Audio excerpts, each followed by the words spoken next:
से बचा लिया। कहा जाएगा कि अपने अमाल के सिले में मजे से खाओ और पियो। तख्तों पर जो बराबर बराबर बिछे हुए हैं तकिए लगाए हुए होंगे, और बड़ी बड़ी आंखों वाली हूरों को हम उनकी बीवियां बना देंगे।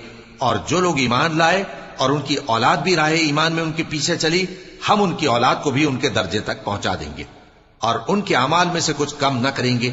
हर शख्स अपने अमाल में फंसा हुआ है, और जिस तरह के मेवे और गोश्त को उनका जी चाहेगा हम उनको अता करेंगे।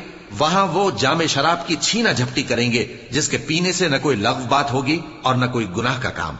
और नौजवान खिदमतगार जो ऐसे होंगे जैसे छुपाए हुए मोती, जो उनके आसपास फिरेंगे और एक दूसरे की तरफ रुख करके आपस में गुफ्तगू करेंगे। कहेंगे कि इससे पहले हम अपने घर में अल्लाह से डरते रहते थे, तो अल्लाह ने हम पर एहसान फरमाया और दोज़ख की गर्म हवा के अजाब से हमें बचा लिया। इससे पहले हम उसे पुकारा करते थे, बेशक वो एहसान करने वाला है, मेहरबान।